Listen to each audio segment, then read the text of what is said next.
Okay, that was the intro to Gary Moore's Back on the Streets. Really interesting dialogue last night. It was really nice between other guitarists that I know. It was just really good. Lots of people just chatting about guitar videos and all these different things. Brian Reed and Bob Martin said, could you do Gary Moore's Back in the Streets? And he mentioned that part, right? Because that's the first thing that you hear. Now, when that album came out, I thought it was lying there, but not. It came out pretty close to Black Rose. It's the whole Lizzie, Gary Moore era. But Back in the Streets is a completely different type of album, because it's like half a fusion album and half a kind of Lizzie album, with Brian Downey and Phil and Scott. But it's also got,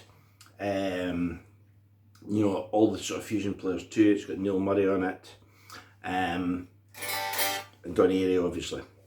So it's a fantastic album, but the first thing you hear on it is this one snap. I think it's Cozy Powell who plays it on the drums, and then you hear this lick. Now, you've heard this lick a lot of times. It's in fours.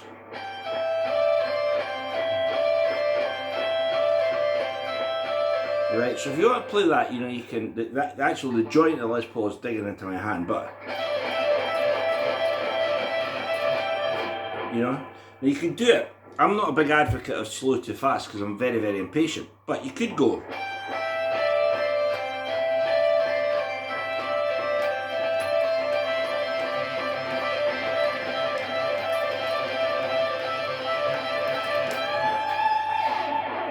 That would be one way to work up that lick. But for me, speaking for myself, I'll never play it right unless I'm playing it live or in a rehearsal room with an amp absolutely blaring. If you see what I mean, that kind of fast, speedy playing, for me anyway, comes from the adrenaline of playing loud and playing with other people. I'm not very good at just sitting here in my front room, saying here's a really fast bit. I kind of need the interaction stuff. But that's the opening up, and there are loads of interesting things about this lick. One of the most interesting things is if somebody played it to you and said, I've got the new Gary Moore album, there's this great song that's that. What would you play underneath it? If you think there's 7 or 8 chords, you'd imagine go.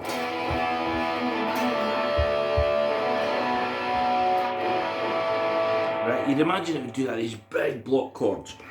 Bruce Robertson weighed in last night and he said, I think I was at the gig above the Playhouse in Edinburgh. It's called The Nightclub, with Gary Moore and the Power failed. And believe it or not, this is a little anecdote, if you like. I went to see Gary with G-Force, and he came on and he had a leopard skin Charvel. Like, he had a Charvel that was all leopard skin. Charvels were very, very new at the time. It's just like, what is that guitar? It looks like a strap. It's got the logo. It's fabulous. I think it's the best guitar logo ever. And it's got the Charvel, but written like a guitar. So the band start, and Gary elects to play the block chords, which are not, by the way, what I just played, rather than play the lick. The lick was, played on the keyboards. And first chord, the power went down. Everyone on stage just went, fut. So there was there was 5 minutes of kind of mucking around, up again, and you can imagine if you're in that position, you'd be pretty hacked off. Bap on the drums, Martin Lysafet was on the drums, bap, Gary plays a huge block chord, sound goes down again. Now, if I would imagine that Gary at this point would be on the verge of total freak out, but professional that he was, they got the power up for the third time, started it, and everything worked. And we got to see G-Force play all that stuff, which was magnificent. So, back to the song. It's a 4-note phrase. When we get these 4-note phrases in a guitar, in any key they can be in lots of different places. Like in E, let's just take E. Give me E, D, B, A. Good job. Right? The most common one is G, E, D, B,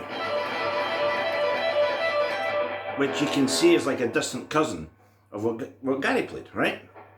You can add that by going G, E, D, B, and then add in a high A. That comes out like this. Yeah, and you see it's the same rhythm. All these things are exactly the same rhythm. So the first couple of times I heard that, you know, I think I rushed out and bought the album the first day, and you know, before like making a vain attempt to play Gary's opening lick, I just assumed he'd be playing, but it's not. The four notes are G, E, then a D, and the fourth note is a C. So you're actually playing this. So it means you have to anchor a position, if you can see that, and go.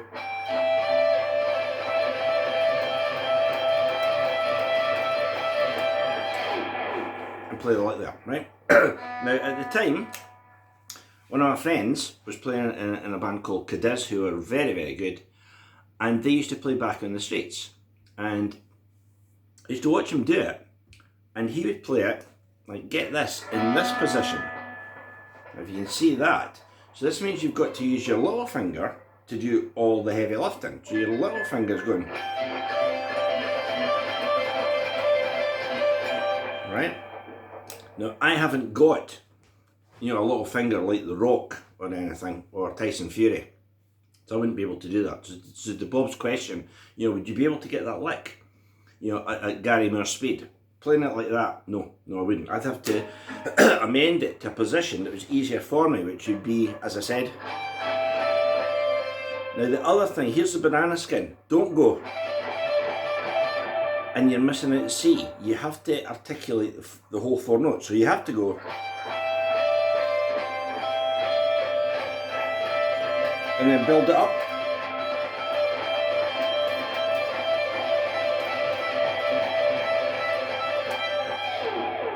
Which I'm sure a lot of you would think, well, that's kind of like Neil Schoen's, you know. And it is. It's different choice of notes. That Neil's like in Don't Stop Believing is off a, you know, major scale. This is kind of off an E minor, an Aeolian mode scale, if you want. As I say, G, E, D, and C. And C is an unusual note. Now, to get back to what I said about what the opening chords are, as I say, if you hear that lick, you know, if you just heard that, you know, in isolation, you'd imagine that the 7 or 8 chords are going to be.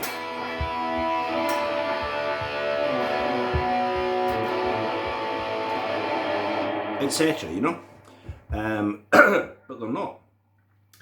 The chords that are played underneath Gary's opening licks. The bass line is this, right? See if I can get this right, because I'm not a bass player. First note is a C, it goes.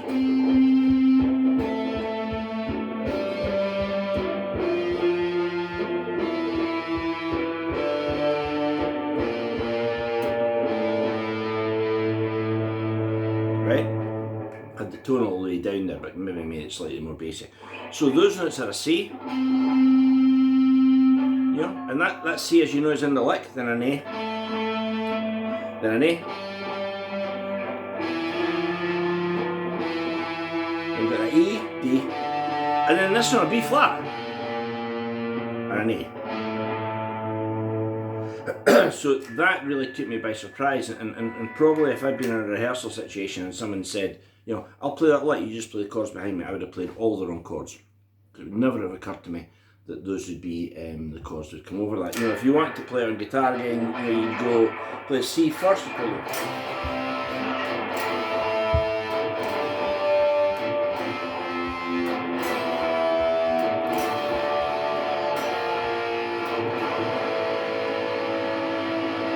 So you play like that, right? Next thing, that then leads into the opening salvo. Now here's another one that I thought it was here. Now I thought it's here, but it was there, right? Once you hear Cozy Powell run round the drums and do that, you hear this incredible riff that goes, and Gary plays. Sorry. Except he doesn't. Not only does he not play it with me playing it wrong, he doesn't play it there. So you get this D chord right off, and this line that goes, with quite a lot of muting.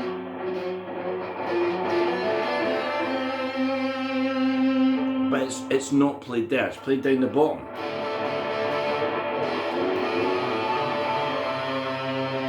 And it's played in that position. So there we are. There's the introduction. So my guitar's slipping out of tune. I just put new strings on this morning. So we'll just truncate or curtail this bit now. But that's the opening fill. If it's up in tune up here, yep, it is. And remember to end on this.